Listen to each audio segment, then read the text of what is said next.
adulteração no leite, assunto que está nas rodas de conversas de todo o gaúcho desde o ano passado, quando o Ministério Público deflagrou a Operação Leite Compensado.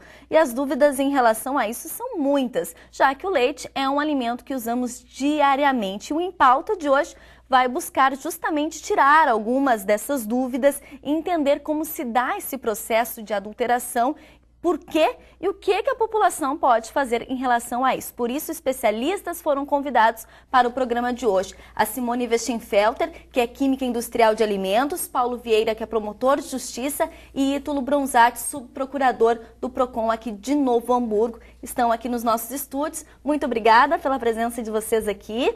E para iniciar o nosso bate-papo, eu vou começar pela professora Simone, para a gente tentar entender exatamente em relação a esse caso do leite, como se dá essa adulteração e o porquê.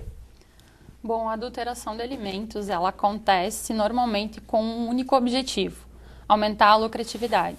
No caso específico do leite, a adulteração pode acontecer ou para encobrir a adição de água na matéria-prima, ou então para encobrir alguma falha no processo de obtenção dessa matéria-prima.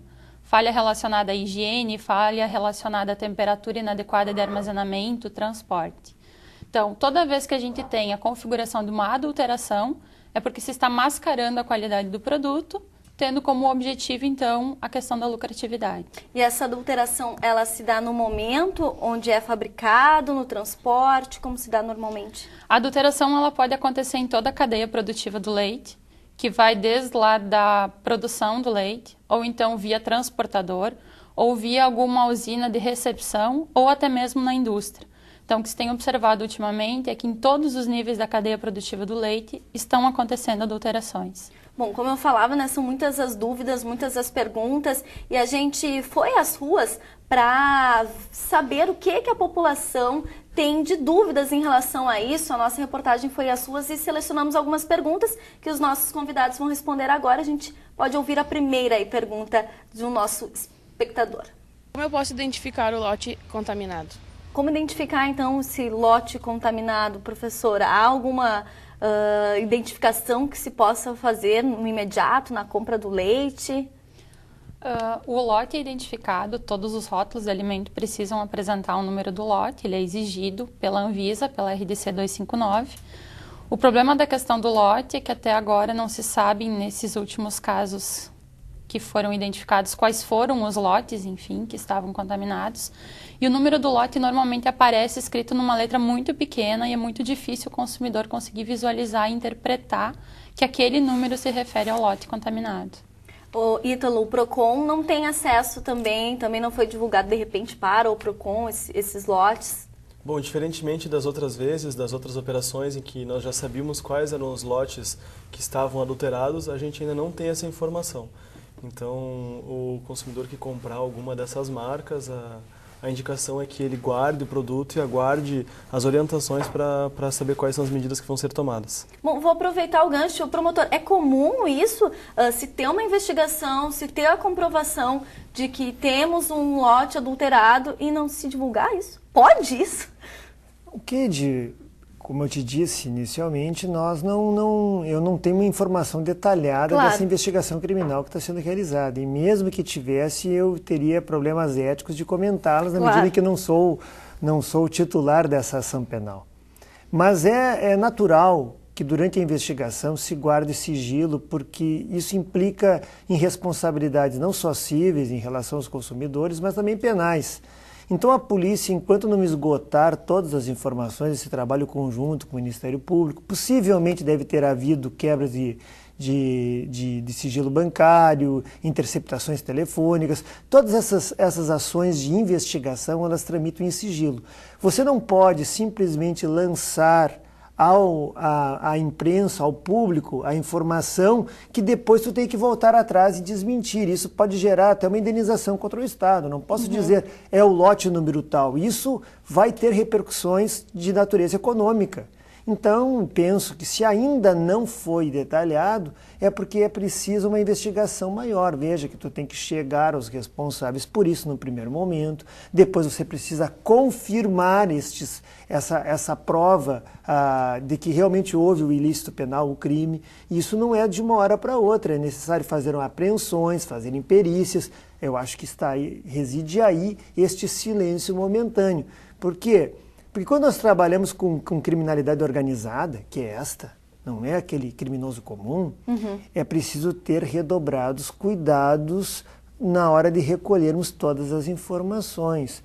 Num primeiro momento, eles estavam descuidados. Então, a operação do ano passado, o acesso às fraudes foi mais fácil.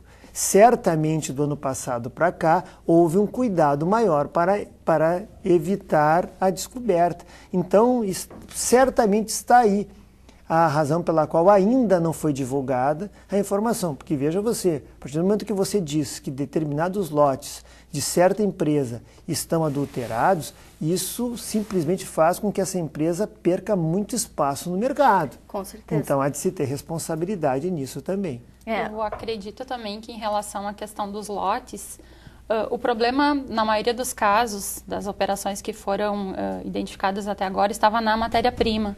E a matéria-prima leite não vira necessariamente o leite UHT, o leite de caixinha. Então, essas empresas também fabricam queijos, fabricam vários outros derivados. Então, até que ponto essa matéria-prima que foi adulterada foi parar, quais foram os derivados feitos a partir dela, são informações que a gente não tem e que dificilmente também vão ser identificadas. E isso pode contribuir também para essa questão de não se ter um lote preciso ou o número de lotes precisos que não deveriam ser consumidos. Bom, vamos a outra pergunta, então? Quais os problemas que o leite pode causar à saúde da pessoa? Bom, essa é uma grande questão, né? Uma grande dúvida. Professora, a gente viu alguns componentes que a informação é que foram acrescentados, como soda cáustica, água oxigenada, ureia, formol e outros como o citrato de sódio e o bicarbonato de sódio. O que esses componentes podem prejudicar a saúde?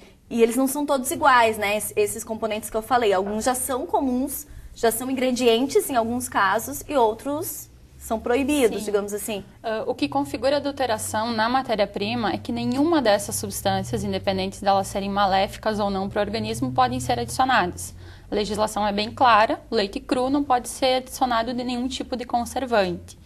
Algumas das substâncias que foram adicionadas e identificadas são naturalmente utilizadas em outros produtos. Como esse que eu falava, o bicarbonato de sódio Isso, e o citrato de sódio. citrato de sódio. O citrato é um estabilizante e o bicarbonato ele entra como um conservante porque ele baixa a acidez. As outras substâncias... Então, esses não fazem mal. Não Eles fazem. são proibidos na questão do leite, Isso. mas não fazem mal à saúde. Isso. E as outras substâncias, fica muito difícil responder se vai causar algum dano à saúde, porque não se sabe a quantidade exata e não se sabe até que ponto, após o processamento do alimento, essas substâncias permaneceram no alimento. O que vale a pena destacar é que se elas foram adicionadas para mascarar falta de higiene. Então, o produto chega para o consumidor com a mesma aparência, mas ele veio de uma matéria-prima que já estava deteriorando, já estava estragando. E é isso que a gente tem que exigir. A gente tem que exigir um alimento feito com uma matéria-prima boa e não um alimento feito com uma matéria-prima ruim. Então, independente do que esteja sendo adicionado, a matéria-prima, o leite, ele estava ou próximo de não poder ser consumido pela questão da baixa qualidade, pela questão da falta de higiene. Eu acho que isso é importante a gente deixar claro, né, professor? As substâncias estão sendo adicionadas justamente para isso, para mascarar a falta de higiene, para fazer um produto que a princípio teria que ser descartado, ser utilizado e virar subproduto. E o que eu acho que tem que ser chamado a atenção também é que não é só o leite UHT. A gente está tendo sérios problemas também com leite em pó, né, com o leite de saquinho, leite pasteurizado. Então, o monitoramento e a preocupação não pode ser só com um único produto. Tem que ser com todos os produtos da linha quando a matéria-prima é adulterada. Bom, sobre essa questão, a mãe que está ali em casa nos ouvindo agora, o pai, principalmente o leite é usado muito para criança, né? Como identificar quais são os cuidados que se deve ter na hora da compra do leite? A princípio, todas as marcas que estão no mercado deveriam ser produtos que estão aptos para o consumo. porque passaram por uma fiscalização para poderem chegar à gôndola do supermercado. O que a gente tem orientado um pouco as pessoas é para elas tentarem variar as marcas dos produtos, que na medida em que se varia um pouco se varia as marcas, se tem uma probabilidade menor de ingerir uma matéria-prima, um alimento feito com matéria-prima ruim.